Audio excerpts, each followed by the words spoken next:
Those jhanas in meditation really sound like something. I wish normal people could learn them too, but it really sounds unattainable and arcane.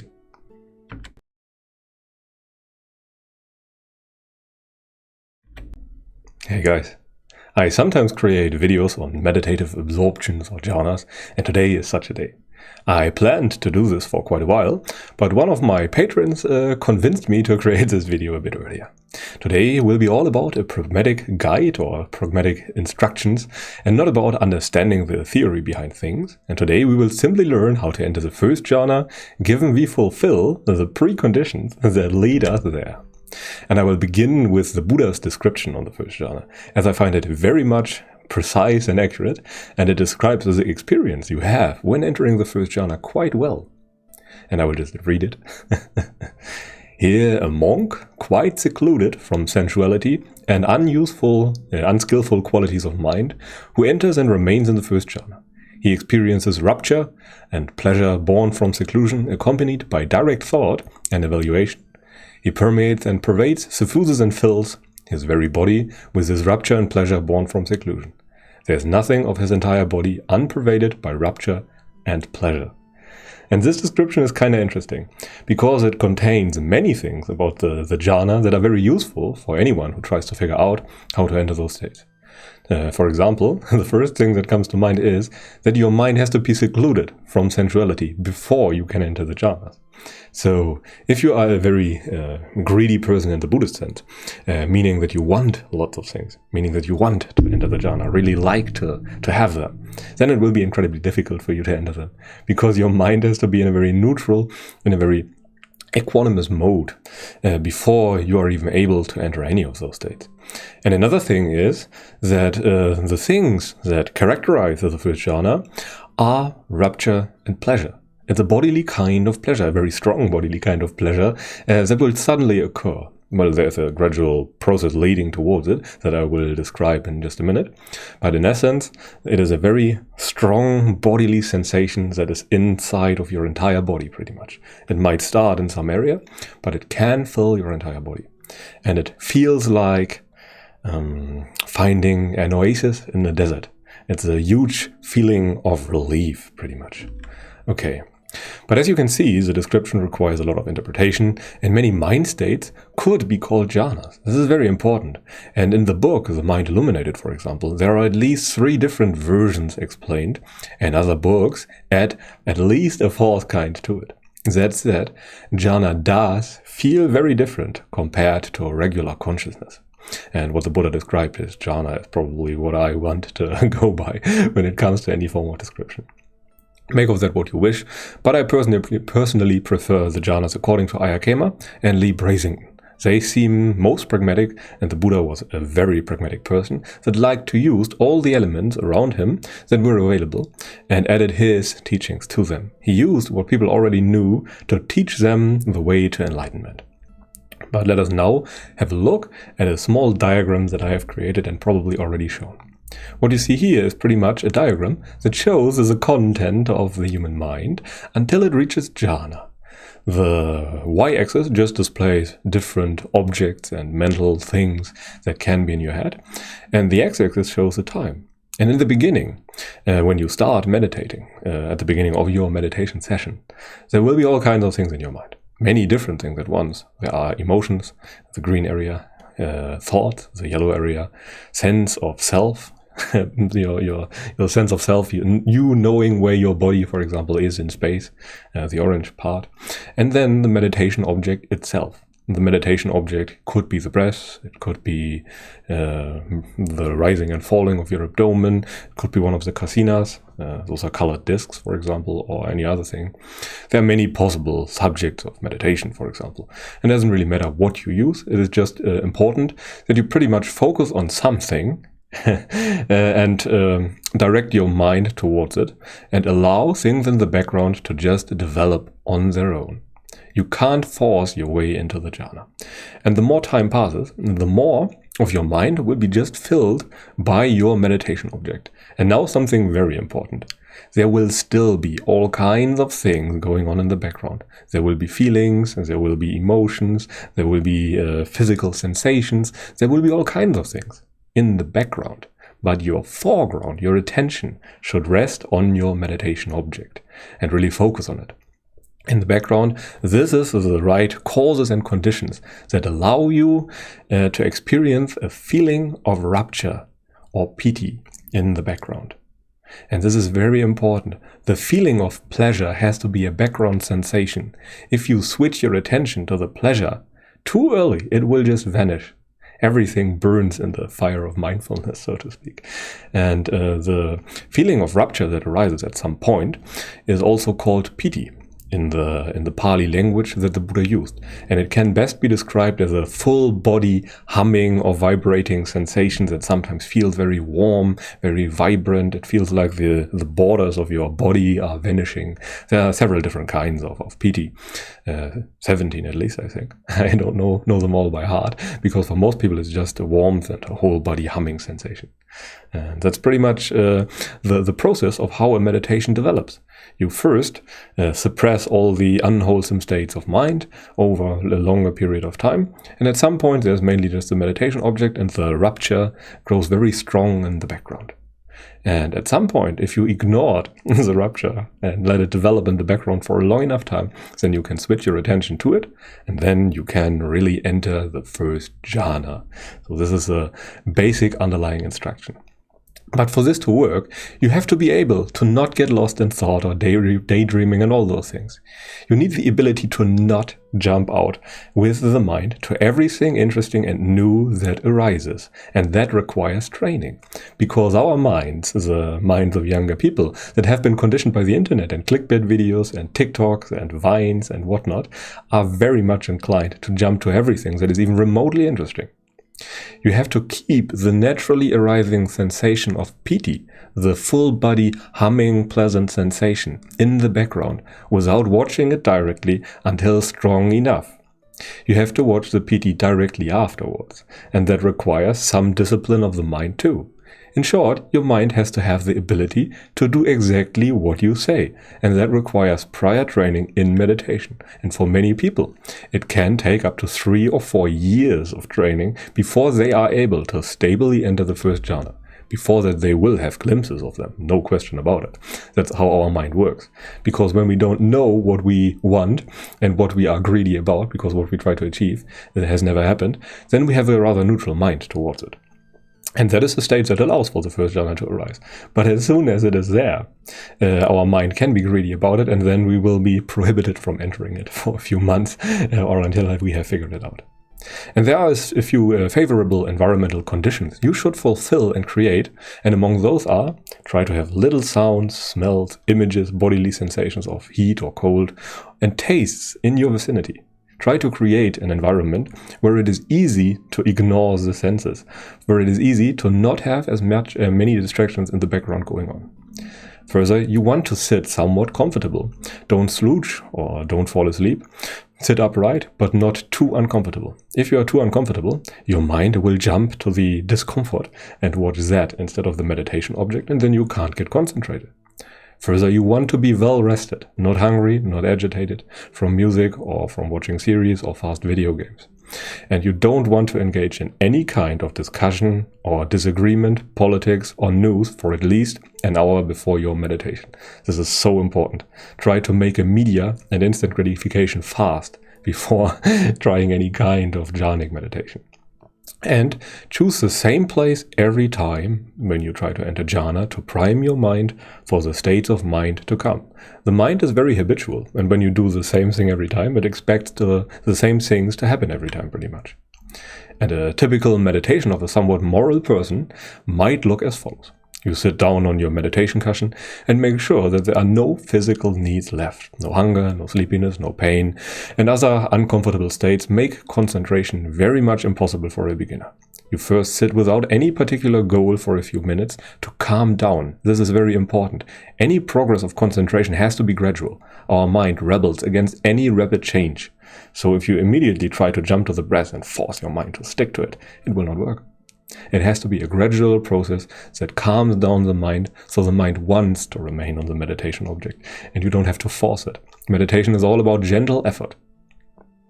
And in the beginning, whatever thoughts or emotions or sensations arise in your mind, take a short mental note of them and then let it go.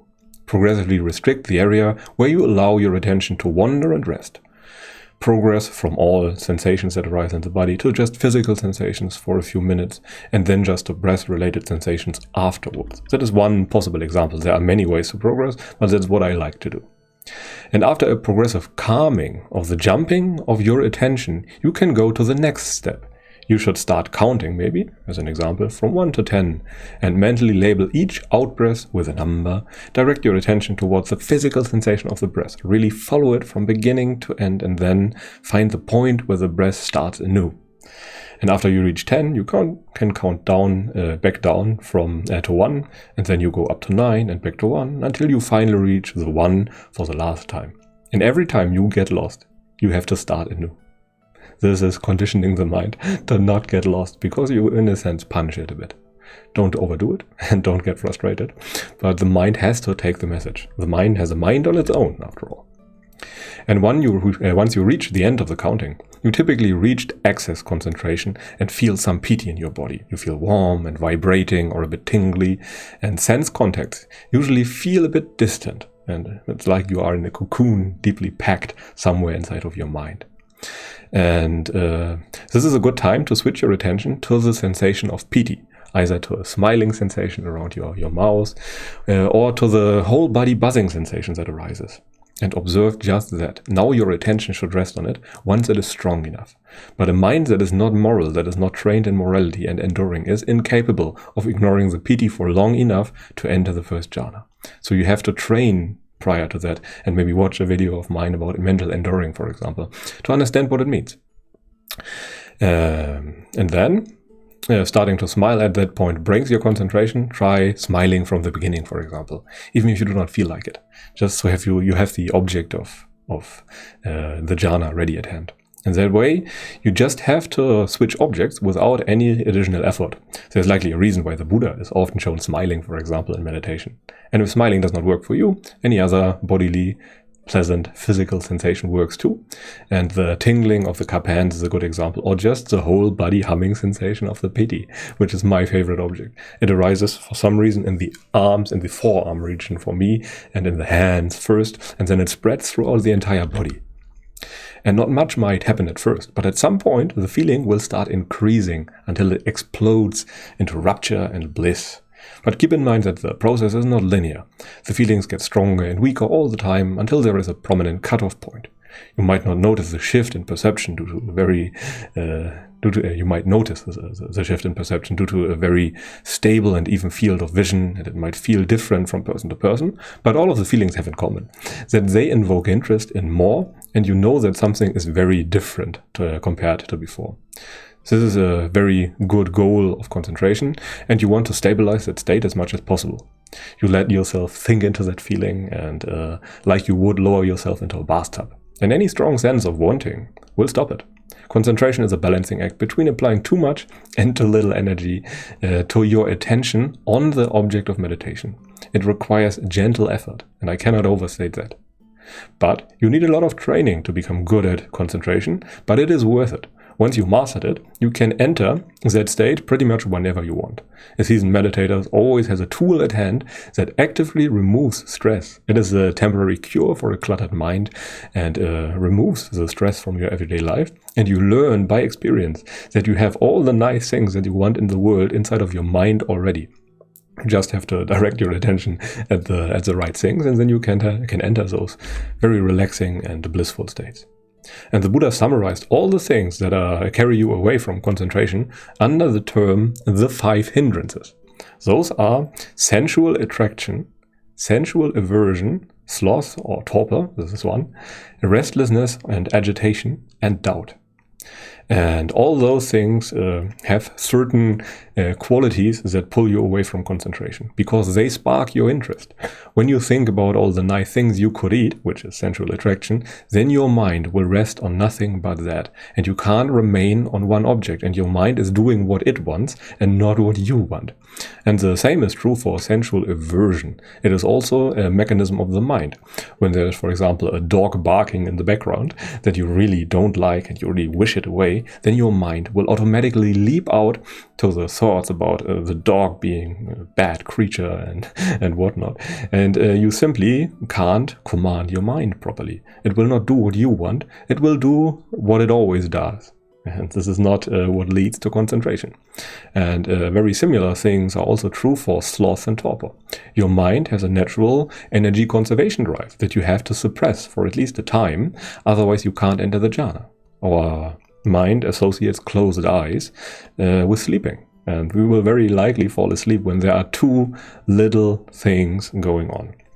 And this is also something that we have to train away. And the same is true for restlessness and agitation. We have to be in a relaxed, tranquil state where not much is going on, because agitation also pulls our attention. The jumping of our attention has to be suppressed for some time. Our mind has to become immune to the impulses that usually make a jump from object to object. Normally, our attention is scattered everywhere. We look at everything that is remotely interesting. We go from thumbnail to thumbnail and just try to look at whatever comes up. And the last hindrance is doubt. And this is self-explanatory for many people, but there's a tiny voice in our mind that tells us that we might be doing something wrong, and this method is surely not working, and we are just not skilled enough, we are not a jhanic person, or whatever. Those tiny stories have to be endured also. Every of the five hindrances has to be endured. You just sit in meditation and teach your mind not to react to all those things that create sensual attraction, aversion, sloth, torpor, restlessness, agitation, and doubt. You just sit and ignore and sit through the discomfort that arises through those hindrances. And then, by repeating that often enough, you condition your mind to be able to withstand the pull of the piti, for example, in the background. And that is a good starting position and a good level of progress that you can facilitate to really enter the jhanas. And for any type of jhana to arise, you have to fulfill the precondition of morality and enduring to a sufficient degree. That is incredibly important. Most people can't enter jhana because they did not train their mind to endure before. It is a bit like stepping under a barbell in a gym. You put 200 kilograms onto a squat bar and then you want to squat the weight. It is obviously impossible because you never trained yourself the proper way before. Jhana is sometimes possible without, but even if it is usually not very nice. And this is very sad because people expect nice things to happen, and surely jhana is very nice, but only to a prepared mind. You have to train yourself that your attention does not immediately jump to anything new and interesting that comes up. And you start that practice that best by practicing the 5 precepts and enduring in meditation. You deny your mind its natural inclination often enough so it becomes really good at it. And personally, I tried the jhanas very early within my meditative practice with some success, but they weren't very nice because I did not practice enduring and morality. However, that became very enjoyable as soon as I cranked up my training in morality and enduring sufficiently. And suddenly I could resist the pull, the new mind states created, and I could actually stabilize and enter those states for hours on end if I want to.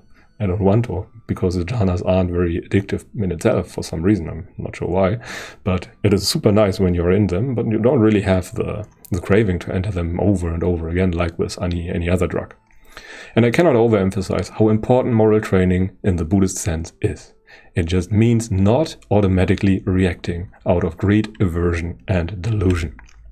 Okay, but let us now come to the most important points. Many meditators hear of the jhanas but are unable to attain them. This is a very common problem. They want, but they can't. They often miss necessary preconditions to get there. As with anything, also the jhanas have causes and conditions. Jhana is something that happens to you when circumstances are right. You cannot force them by doing something. They have to happen to you. Train yourself in enduring and only then switch to one-pointedness training like following the breath for extended periods of time or anything like that. And everyone can attain the jhanas if they approach it in the right way. But do not leave out or hand wave away parts of the path there. Enduring is absolutely necessary. Moral training is absolutely necessary. It is just that some people are moral by nature and don't need it because they already bring it to the table. Anyhow, that should suffice for today. Thank you very much for watching. If you enjoy what I do, feel free to leave me a thumbs up and maybe subscribe to the channel. But until then, I wish you a pleasant day and goodbye.